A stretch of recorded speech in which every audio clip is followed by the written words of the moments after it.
L'Albert Colell, el Pau Sobirà i el Marc Segués han vingut a posar ulleres a les diòptries de la història. Ells tres són els ulls de Clio.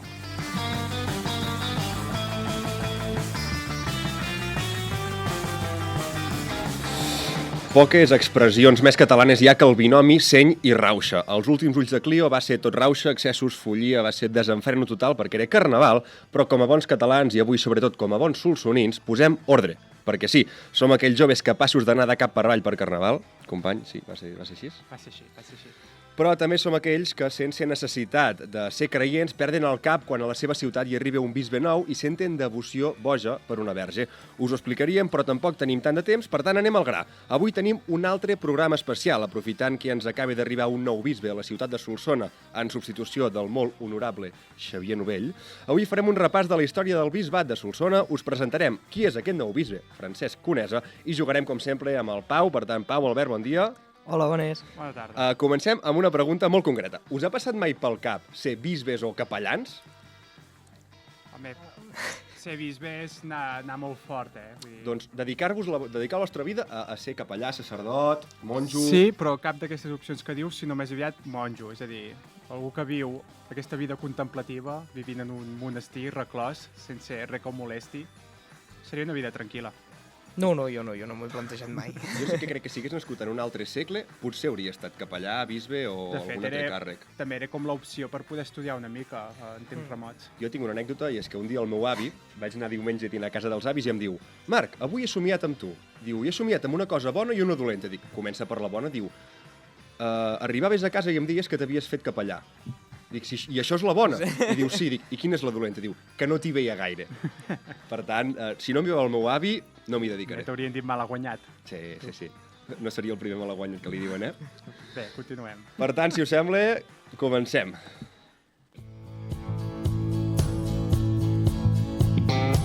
Les coses d'antany. Company Albert Colell, què tal, com estem? Tu avui vas vestit una mica com un home d'antany perquè vas de geganter, que no són persones modernes, tot i que molt estimades. No, l'agrupació de geganters no és tan antiga, és un fet recent. No dic... Però... Més que l'agrupació parlava del caràcter dels seus integrants. Bé, no serà per tots. Però... De què parlem avui? A veure, Albert. Bé, avui parlarem del bisbat de Solsona, per tant, intentarem fer 5 cèntims sobre com apareix, els seus orígens. Primer, per les persones que potser no tenen ni idea de religió, ràpidament, què és un bisbat? Bé, un bisbat és un conjunt de parròquies que s'agrupen i les dirigeix, les governa un bisbe. És a dir, no deixa de ser una divisió territorial administrativa, equivalent a una província, com una comarca? Una comarca, exacte. De l'Església. És la manera d'intentar posar ordre en un determinat indret. I aquí tenim un bisbat de Solsona amb un bisbe. I quan apareix això? Bé, vosaltres també podreu participar en aquesta secció, perquè ja, també sou coneixedors bastant de la situació, però saber. ens hauríem de remuntar al segle XVI, 1590, comença a córrer notícies que es vol crear un nou bisbe, un nou bisbat, a Catalunya. I comencen a sorgir principals candidats. És a dir, la zona més o menys estava clara, que és aquesta on ens trobem nosaltres, però la capitalitat estava bastant en disputa entre Solsona, Balaguer i Manresa. I Solsona teníem l'edat perdre, perquè som el pitjor lloc dels menys habitants. Sí, però al cap i a la fi... No, És a dir, el fet aquest també de la seva situació, el seu aïllament, també va propiciar una mica que aquest poder fos el millor lloc per ficar-ho, perquè els altres ja estaven a prop d'altres poblacions. En canvi, Solsona, el seu fet de la incomunicació, doncs els importava que hi hagués aquí alguna mica d'ordre. I, de fet, Manresa i Balaguer tenen grans esglésies que no són catedrals, perquè potser es pensaven que serien bisbat.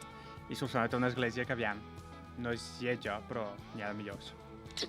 Suposo que compartiu aquesta opinió. Sí, que sí. A nivell arquitectònic i artístic també, hi ha hagut guerres que s'han destruït moltes coses. Sí, no, com a catedral no podem presumir massa. Llavors, finalment s'acaba creant aquest bisbat el 1593, després d'uns anys això d'enviar delegacions, enviar cartes, fer pressió, i una mica els motius serien aquests. Primer, que els bisbats eren massa extens, costava molt de controlar-los, per tant, crear un nou bisbat és una millor manera de controlar, el que dèiem abans, aquestes divisions administratives. Redueixes territori, redueixes població a controlar, més fàcil. Alhora, context més general d'aquella època és que hi ha hagut una escissió de l'Església, que són els protestants, Martí Luter, segurament us sonarà, tant. que a França prenen el nom d'hugonots, aquesta gent.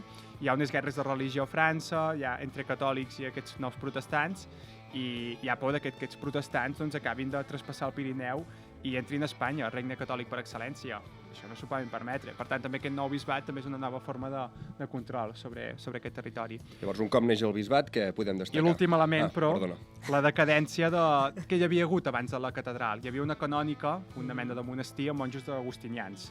És allò que diuen que aixecaven molt el cols, aquesta gent. Diuen que aquest monestir estava en decadència, que si havien de fer vida monàstica de viure junts, doncs no vivien junts, que cadascun vivia la seva i que al final es van carregar tots aquests monestirs perquè la cosa no funcionava. I per tant, pam!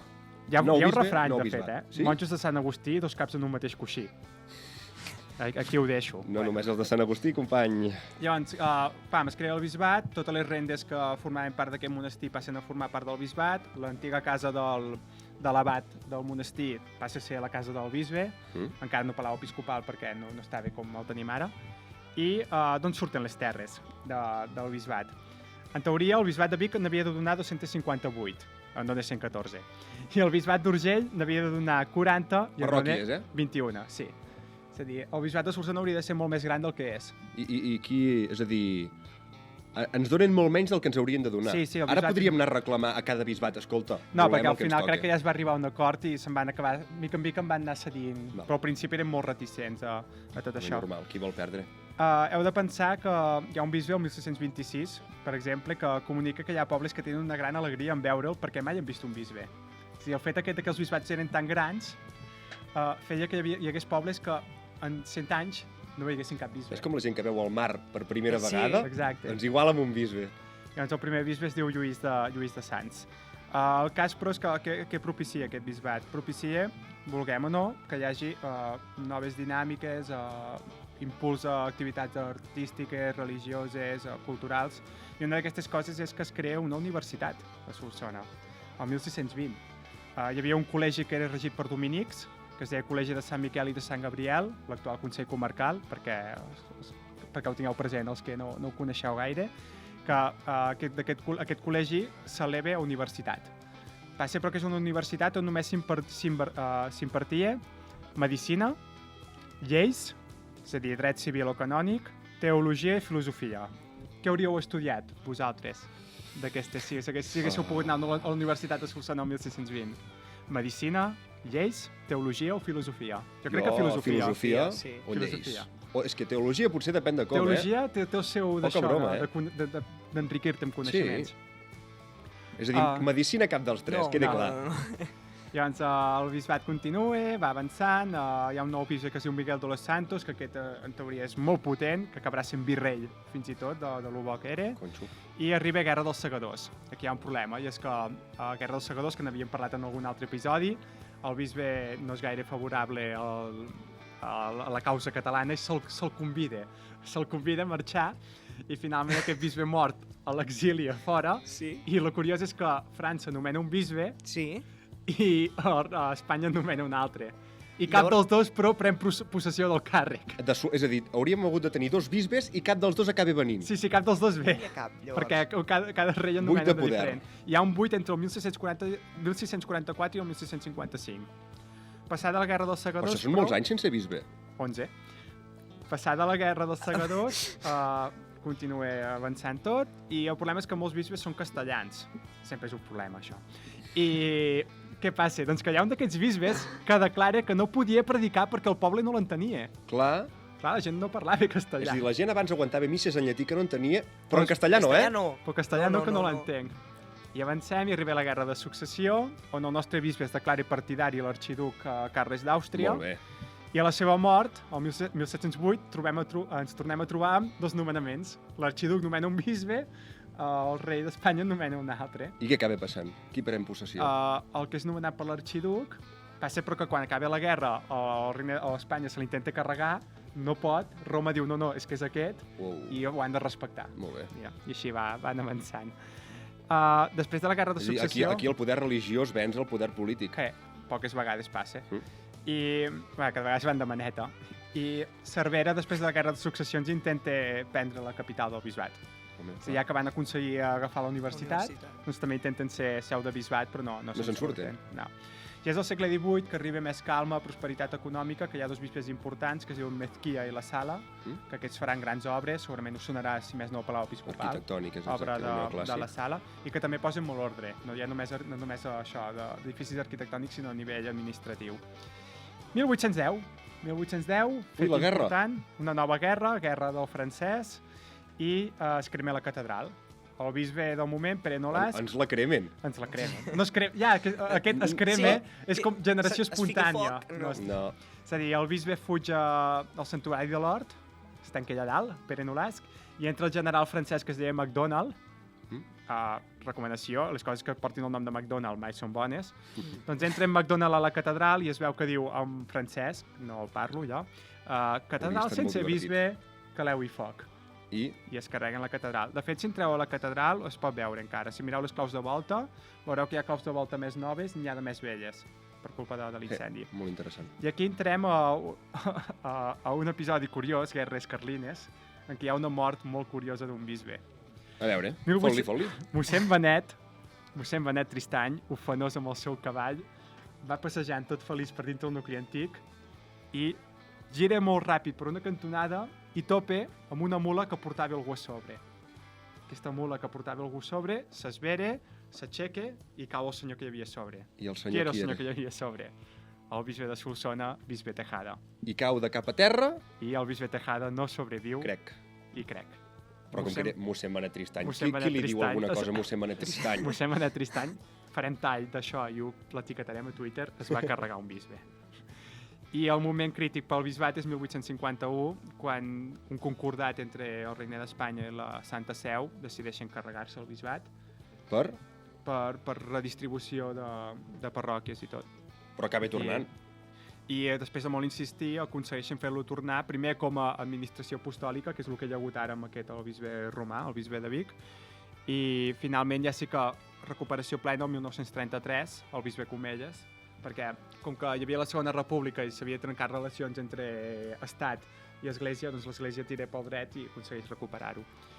I de segle XX, per destacar 4 noms de bisbes... I del segle XX podríem destacar que després de la guerra arriba el bisbe Vicente Enrique Tarancón, que serà un bisbe molt important després a la transició, i després arribaran una sèrie de bisbes ja... un que es deia Bascunyana, que és el que hi haurà durant el Concili Vaticà II, que el Concili Vaticà II va ser un intent de posar ordre dintre de l'Església, d'una cosa molt conservadora, obrir-se una mica més de mires. No acaba de sortir. I aquest bisbe Bascunyana no serà gaire partidari d'això, i no serà fins que arribi el següent, que provenia de les Illes Balears, el bisbe Montcades, que ella sí que començarà a aplicar tots els preceptes que demanava el Concili Vaticà II, i després no només Montcades, sinó que arribarà un altre bisbe també de les Illes Balears, que serà el bisbe d'Eix, que continuarà l'obra del seu antecessor i que serà un bisbe molt estimat. Hi ha un gran record per tots els solsonins del bisbe d'Eix. I ja per lligar, l'últim bisbe que vam tenir aquí... Després del d'Eix ve el Tresserres, i després del Tresserres ve el qui era el seu secretari, que era el Xavier Novell. I ara? I ara tenim en bisbe Conesa. Que qui és aquesta persona?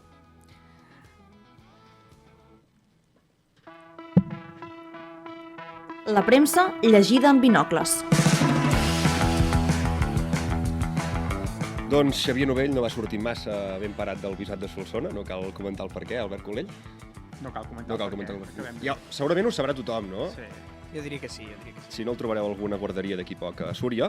Llavors, sabem que el que acaba d'arribar, Francesc Conesa, té 60 anys, és teòleg valencià i que era bisbe de Menorca, com has dit tu. Però segurament no en coneixem massa més i, per tant, jo us portaré un resum a l'estil del búnquer, de les seccions que fan de presentacions de personatges, perquè sapigueu qui és, on ha crescut, què pensa, quina ha estat la seva trajectòria, si ha tingut polèmiques, que n'ha tingut. Per tant, si us sembla, bé la idea, comencem. Tiro la data que va néixer i posem música per ambientar-nos. Tu fas de Pello, doncs? Jo de Jair? Jo faig de Pello, tu de Jair, els dos, i tu de Neus. No, els dos de Jair, d'acord? Anem tallant i anem fent brometes entremig. Per tant, 25 d'agost de 1961. Elx, País Valencià. Això és música d'Elx o és música grega? És una habanera il·licitana. En una habitació de la ciutat d'Elx hi neix un nadó amb una mirada pura i brillant. Els seus pares, en Francisco i la Rosa, el bategen amb el nom de Francesc Simó Conesa Ferrer, un nom molt català. Sí. El Francesc és el gran de 4 germans. Té una infància feliç a la capital del Baix Vinalopó. La seva família l'educa amb mà dura i tot sovint el fan anar a missa. Us feien anar a missa de petits, a vosaltres? Sí, però no les de diumenge habitual, sinó les de Tots Sants, Setmana l'Advent. Santa, les que tocaven. A mi també. La religió és un dels pilars dels Conesa Ferrer. Tant és així que amb 12 anys el jove Francesc ingressa al seminari.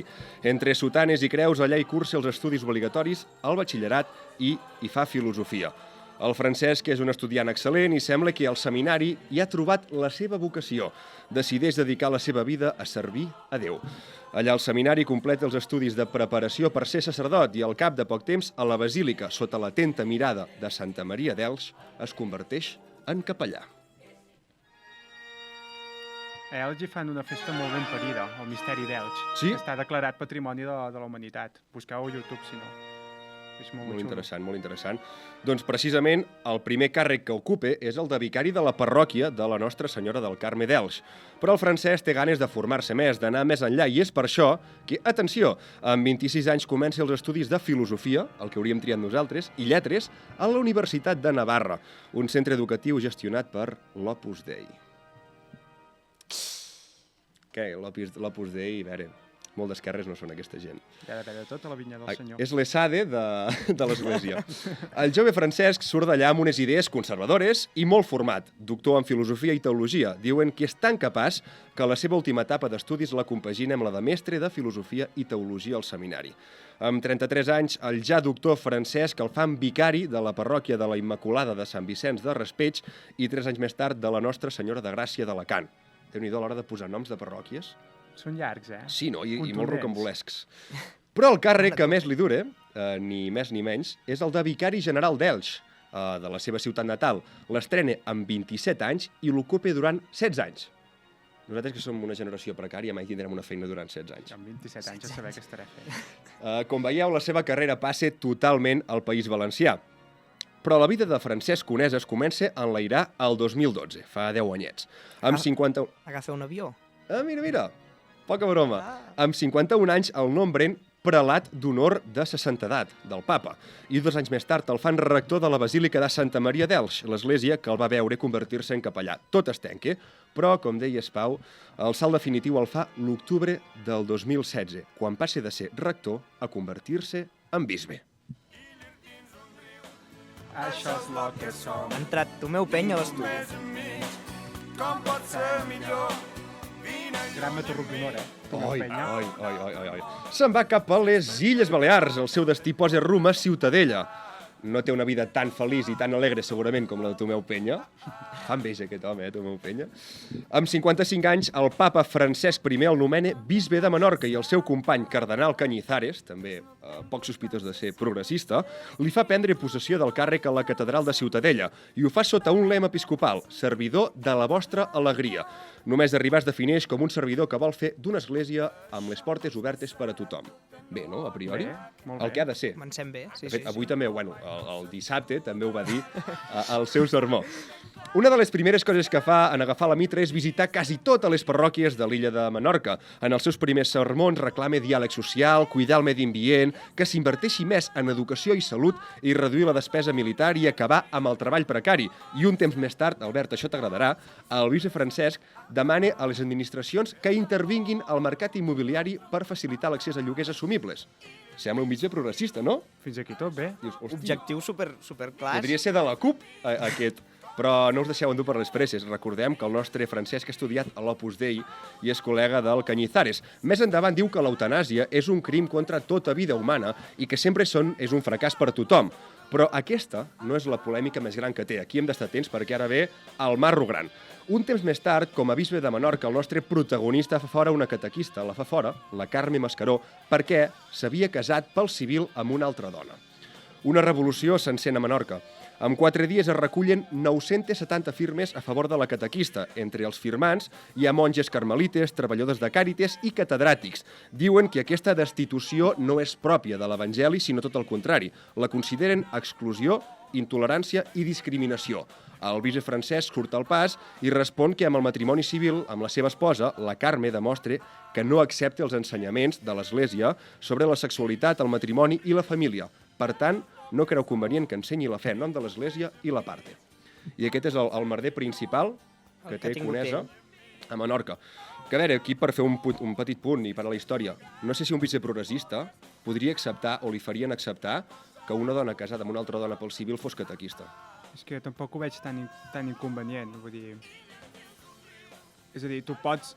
jo crec que és més important el fet de transmetre la fe i tot aquest seguit de coses que no pas la manera com ella pugui arribar a estimar. Crec que això ja és una cosa que s'hauria de tenir una mica més superada. Totalment irrellevant, però això és el que et vull dir. No sé si un bisbe progressista ho podria assumir i no li tocarien el crustó des de la conferència episcopal. Vull dir. Clar, una cosa és la conferència episcopal, l'altra la Santa Seu, és que és molt complicat el món de l'Església. Però no tots són decepcions. El 2017 el nomenen membre de la Comissió Episcopal per la Doctrina de la Fe, una cosa que fa pinta una mica rància. I mentrestant va fent publicacions centrades en la filosofia de la religió i la teologia fonamental. Sembla que és un home molt intel·ligent. El que ell no espera és que el seu futur canviï tan ràpid d'aires, perquè 5 anys després d'aterrar a Menorca rep una trucada. Telèfono! Sí, digui. Li expliquen que a Solsona hi ha hagut un bisbe que s'ha embolicat amb una dona i que tot apunta que serà pare. La seva missió és substituir-lo, així doncs fa les maletes i canvia les ensaïmades per la coca de croissant i el sol i les platges paradisíaques pel Prepirineu català. De la ciutat de Solsona. I canvia tu, meu penya, per Roger Mas, que està molt bé, també. El 3 de gener del 2022 es fa públic que Francesc Conesa serà el nou bisbe de la ciutat de Solsona, un lloc al qual admet que no ha estat mai abans. Cosa normal, com també. tanta altra gent. En saber-se la notícia, fa un comunicat anunciant que emprèn l'etapa amb il·lusió i alegria i amb la voluntat de fer una església més acollidora i de portes obertes, excepte si et cases amb una dona i vols ser catequista. Si res no falla, Conesa tindrà 15 anys a la ciutat de Solsona fins que es jubili per canviar el mal nom que porti ara la mitra solsonina i per fer connectar de nou el bisbat amb una societat tan peculiar com la de Solsona. I així acaba el nostre perfil d'aquest home. Molt bon. Què, sorpreses? Alguna cosa a destacar curiosa de la seva vida? No, perquè més o menys tot això que deies ja havia sortit una mica a la llum. És un recull de premsa ràpid. I de Molt fet, bé. sí que avui ha dit en el seu, el dissabte, perdoneu, companys, companyes, ha dit en el seu sermó les seves línies bàsiques i m'ha cridat l'atenció que diu que aposta per... És a dir, partim, perquè ho sapigueu, tu, Marc, estaves a missa, doncs, avui. Sí, estava a missa... És a dir, de fet, els tres hem participat, en certa manera. Sí. Jo portant els gegants, tu tocant la tocant bateria. perquè els pugui portar, la bateria. i el Marc fent de periodista. He fet un no, resum fent de ràpid solsoní, més de la homilia que ha Sí. fet del sermó, que marca una mica les línies bàsiques d'aquest home que vol fer Solsona. 4 coses. Primer, vol evangelitzar aquells a qui la fe no els ha tocat el cor. Per tant, si no els ha tocat el cor, vigileu que vindrà. Segon, vol fer arribar a l'Església els més necessitats i els més petits. Demana ajut a tota la diòcesi, especialment als laics, i finalment, l'interessant és que aposta per fer créixer l'Església renovant estructures sense pors. Molt bé. A veure si compleix. Esperem-ho. Sortint de dubtes. Hem conegut la història del bisbat, ara ja sabem qui és el nou bisbe Francesc Conesa. Per tant, Pau, què ens toca ara? Avui farem un concurs d'aquests així, amb un títol concret, que es diu Quin bisbe? Va, Per exemple, quin bisbe viu a Súria? Per exemple. Per exemple. Deixem-ho aquí. Molt bé, doncs, Som-hi, endavant. som-hi. A veure, Farem no hem 4. guanyat mai cap d'un dels dos, eh? Ja, avui toca desempatar. Avui 3 guanyeu. i 3, 2 i 2. 2 i 2. Dos i dos. Cinquena de desempat. No hi ha desempat, No, 2 i 2, Avui qui avui. guanya, guanya, Vale, perquè si no, doncs no ho fem mai. Som-hi, va. Vinga. Avui comences tu? Prou, sí. Va. Vale. Si us en recordeu, fa unes setmanes vam fer un concurs sobre bruixes Sí, i vam parlar d'un bisbe de Solsona. Sí, que vaig fallar. Pot ser. ho recordo. El nom també? Sí, Vale, doncs vaig a fer-te la pregunta de qui és i ara tindràs la primera. crec que ho recordo. Vinga. A la cagaré. Bé, doncs això, quin bisbe de Solsona va redactar un dels documents amb més importància històrica pel que fa a la cacera de bruixes del segle XVII? Juan Álvaro, Manuel de Alba o Juan José de Tejada? Juan Álvaro. El Tejada és el pobre que va xocar amb mossèn Benet. Efectivament, Per tant, és Juan correcte. Álvaro. Juan Álvaro. És correcte. Per És tant, correcte. primera resposta per l'Albert, Ho correcte. recordaves? Sí. Et soc honest, sí. Si no, el meu cosí Carles Freixes tornaria a tocar-me el crostó. Ens hauria agradat haver comptat amb Carles Freixes avui. Sí. Aquí ho deixo. Bé, doncs tirem per la segona pregunta, Marc. I en aquest cas, va d'una cosa que hem parlat alguna vegada, però que no ha sortit avui al programa, que és un bisbe que va morir enverinat a Solsona. Sí. Sí. Tu la saps, Jo eh? la sé, aquesta. Tu també la saps, Jo però no. aquesta vegada és pel Marc. Jo no. Aquesta va bé, això va bé perquè jo la sé i t'ho he explicat abans. Ai. Val. Doncs 3 noms, a veure quin és el bisbe que va morir enverinat. Lluís de Sants, Lluís de Pons o Guillem Gonyalons. Ai. Per què no fas una resposta trampa com Tresserres, saps? Es veu que Per el van què? enverinar de manera accidental, Pots repetir els dos últims, si us plau? Lluís de Pons i Guillem Gonyalons. És un d'aquests dos, oi que sí? Gonyolons és molt de Maricel, no? Hi havia una actriu de Maricel. Àngels que es diu- Gonyolons. El segon. Efectivament, és correcte. Quin és? Lluís de Pons. I què va passar amb aquest home?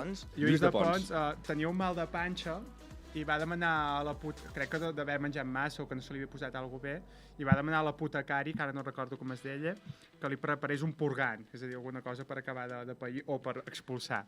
I que la recepta en llatí posava, és que ara no recordo exacte, segurament la cagaré, però rotllo aluminium o alguna cosa així, i ell va ficar com alumini o alguna cosa. És a dir, va ficar alguna cosa com molt xunga i el va enverinar i no va ser com mort a l'acte, sinó que va estar com patint un parell o 3 de dies i que mentre va estar amb aquesta agonia va perdonar amb l'apotecari. Que bona persona. Perquè va veure això, que no havia estat mala fe, sinó que havia estat un Això error. encara pot passar, que vas al metge, escriu aquella lletrota, el de la farmàcia s'equivoque i no sé, et passa alguna cosa rara al cos.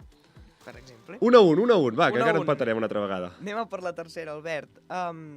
Porta partit problemes amb la cúria. Un bisbe que va tenir problemes amb la cúria. Ell mateix, Ell va amb tenir la problemes cúria. perquè diu que el capítol catedral volia fer unes reformes a l'església i no li van demanar permís. Home. Perquè deien que no li havien demanat mai Home. permís al bisbe. Estem parlant del Per fer. segle XVII, això ho tinc present, però no recordo el bisbe. Per tant, Per què hem portat aquest home? perquè és el just d'aquí. Va crear el programa, ell, també. Per què hi és Petit avui problema. aquí? Doncs quin és aquest bisbe que, per cert, després va marxar de Solsona i va acabar sent bisbe de Barcelona? Vale. Pedro Magaña, Manuel Benito o Manuel de Alba? Manuel Benito. Era Manuel de Alba. Oh, hauria dit el mateix, eh? Hauria dit el mateix. Mira, he trobat, exacte, és que he buscat lo del pobre que el van enverinar. És a dir, el problema va ser que a la recepta hi deia albumin i ell va llegir alumin. És a dir, que va posar una B alta que no va llegir, que es va saltar i va ficar una mena com d'alumini o alguna cosa rara que... Una B alta et pot canviar la vida. Sí. Samarreta de la incorrecta. Podria Exacte, ser, no? exacte. Per tant, si encerto, guanyo i Sí, vull per primer cop un dels dos s'alça per sobre de l'altre. Va, Bé, en nom de Déu. quin bisbe va fer publicar en català 12.000 exemplars, un Ja la llibre sé. que era el Catecisme Diocesà, esquivant així la prohibició de publicar en català? 12.000 exemplars. Va. Ramon Riu, Valentí Comelles o Guillem Gonyalons? Ramon Riu, Valentí Comelles... És que no en tinc ni fava, eh? El Gonyalons, aquest no m'acaba de quadrar. El Riu. Valentí Comelles. Estava entre els dos. Jo la sabia, aquesta. Estava entre els dos. Per tant, empat. Ara pregunta per tu, Pau, va. Pregunta per mi. Pregunta sobre un bisbe de Solsona. Ui. Hi va una vegada que Sí. una persona que fa de guia de Solsona Experience estava fent una visita a la catedral Sí? i va dir, aquí al terra, al mig del passadís central, hi ha enterrats diferents bisbes de Solsona. Sí. I la guia, sense revelar la identitat, Sí. va dir, hi ha enterrats, tot de bisbes que hi havia, i se'n va inventar un que no estava mort. Quin bisbe va enterrar la guia de Solsona Experience? De quin any Que no estem existia. parlant? Estem parlant de fa 3 anys, potser. El Tresserra. Tresserra, Novell, o és que no n'hi havia més? No. És a dir, La història la sabies? algú que comença a parar i acabi a parar va enterrar altra serra. Va enterrar el Tresserra i, és a dir, És a dir, diu, la guia és algú que comença a parar la i guia acabi a parar. que comença per Anna i acaba per Montraveta, Va matar altra serra.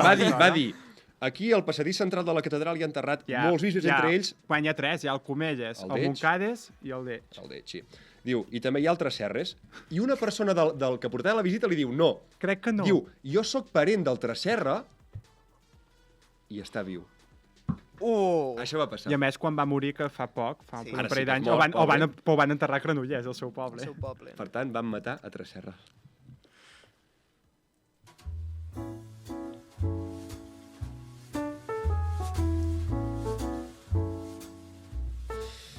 I avui, a les recomanacions, podem fer una mica de tertulieta, si us sembla, Sí, de què ens ha semblat l'acte de nomenament o de proclamació de Francesc Conesa com a bisbe de Solsona. Hem d'explicar com a petit context que aquí a Solsona, quan arriba un nou bisbe, és un dia de festa major. Surten els gegants, l'orquestra, les autoritats, balla l'àliga... És un dia espectacular. Llavors, jo no recordava haver vist mai cap nomenament. Jo no hi vaig anar del novell. No. Per tant, com a 3 persones que hem viscut per primer cop aquest acte tan important a Solsona, què? Com ho heu viscut? Aspectes a destacar. Clar, potser el que ho he viscut més de manera externa has estat tu, perquè Sí, tu ja ho has anat a veure Eres com a dins, espectador ja ho he 100%. Tant jo com el Pau hem anat a participar, tant gegants com música. També he anat a tocar campanes, jo. No sé Molt si ben les has tocades. sentides. Sí, molt ben tocades. Gràcies, molt ben tocades. gràcies. No, jo crec que, no sé, és una cosa interessant de veure. Ja deixant de banda el fet de ser creient o no, ja com a cosa protocolària, potser fins i tot podries arribar a dir folclòrica. És a dir, Totalment. és una cosa realment folclòrica, en el sentit de que segueixen uns protocols molt estrictes i segurament estem veient la mateixa cosa que van veure els solsonins fa 100 anys, quan va entrar un nou bisbe. Per tant, veient una cosa doncs, que han anat veient durant generacions els solsonins, doncs és interessant, penso, a nivell Sí. històric. Sí. Ha estat bonic de veure, també. Jo tinc unes quantes Llarg. reflexions, anem comentant. Llarg. Però... Llarg. I això que es veu que com que ja venia bisbe, Sí, la clar. cosa s'ha fet més Sí, curta. exacte, que si si no- l'haguessin hagut de nomenar S'hauria bisbe hagut d'estirar per al primera terra, vegada, sí, s'hauria allargat bueno. molt més tot. Primer, és molt curiós que se celebri com a festa de ciutat, amb l'Ajuntament involucrat, una cosa de la religió, de l'Església, cosa que algun grup polític critica. Què més? Aquest és un dels debats futurs, Sí. el fet de la separació Església-Estat, perquè sí que en teoria ja passa, però a la pràctica encara no és 100% aquesta separació. I jo crec que en un futur nosaltres veurem que la cosa s'anirà separant Sí. cada vegada més. És molt bonic el dia, però sí que hi ha certs dubtes ideològics sí. de si ha de ser així o no. Vull dir, és que tant a mi com a molta gent jo crec que ens transmet moltes contradiccions Sí. tot això. Llavors, mai havia vist tantes sotanes juntes. Hi havia 100, Hi havia els he molta comptat, gent, 100 capellans, 25 bisbes. Entre ells l'Omella, de la Conferència l'he vist, Episcopal sí. Espanyola. Llavors, també he trobat el bisbe molt baixet, com una barreja entre el que imita el Montilla Sergi Mas? i el Iceta, Mm. però té una veu molt greu. Sí? No quadre. Pues no ho sembla, eh? No quadre Ja no el li seu he sentit físic la amb la veu. seva veu. I també que hi havia molta gent de fora de Solsona. Hi ha hagut un moment, al final, que s'ha cantat l'himne de la coronació, gairebé ningú cantava. És a dir, cantava el Joan Boix amb els seus cantaires i 4 persones aïllades. La gent no sabia la lletra. Que, per cert, des d'aquí volem demanar disculpes perquè segurament hem creat molt hype amb un convidat i hem d'excusar que el convidat, que era Joan Boix, doncs, no ha pogut venir. El dia se li ha saturat moltíssim per culpa de l'arribada d'un nou bisbe. Ho entenem, Coses ho que respectem. passen un dissabte. Sí, esperem que pugui tornar a venir un altre dia. I tant. Convidat n'està. Sí. Com convidat està molta més gent que no ha volgut venir a parlar del bisbe ni del bisbat, però que esperem que algun dia en algun altre programa Que no hem dit res de l'altre món perquè és que... No, al final No. jo crec que ens hem portat molt bé. Oh, i tant. Massa és que, bé. Pues que és veritat, aquí a Solsona parlar del bisbat sempre fa cert amor, perquè encara avui en dia el bisbat, ni que no ens ho sembli, doncs té moltes influències. Jo he parlat amb 3 persones per convidar-les pel programa i les 3 m'han dit que no per por a parlar del bisbat o del bisbe. I dir alguna cosa que pugui ofendre, perquè a vegades sense voler pots arribar a dir coses que més els poden sentar malament quan tu no tens cap tipus d'intenció de... I a veure, que una mica de broma se'n pot fer de tot. I si no, no facis broma tu, no passa res. No, i a més que això, que voluntària o involuntàriament el bisbat ens acaba influenciant o afectant o repercutint a molts Sí, de nosaltres. i tant. Clar, el Per tant, bisbat... penso que és una cosa de la qual se n'ha de poder opinar, si tu t'involucres. És que potser si ets de fora de Solsona pensaràs que estem exagerant, però no és Però- així. Pues que hi ha tantes institucions És un de actor Solsona molt que depenen important. del bisbat, que per això el fet aquest de que hi hagi un bisbe o un altre és una cosa que a molta gent li transmet certa preocupació, perquè com que el bisbe, a última instància, de vegades acaba sent formant part de molts patronats i de diferents entitats, doncs t'interessa saber que hi hagi algú I més de o menys fet, que compagini amb tu. l'Ajuntament mai es posa en guerra, diguem, contra el No. bisbat perquè sap que generarà molts problemes per ells mateixos. Sí. I també és xulo que fa 2 setmanes estàvem de Carnaval i Solsona era una cosa tan diferent de la d'avui, que estàvem aclamant un bisbe que està en contra de l'eutanàsia, per dir alguna cosa. Vull dir, és la dualitat solsonina que no es pot explicar millor que el que està passant. Aquestes contradiccions que dèiem que té tothom i que nosaltres tenim poder en molt grau. I les hem vist molt accentuades en molts pocs dies.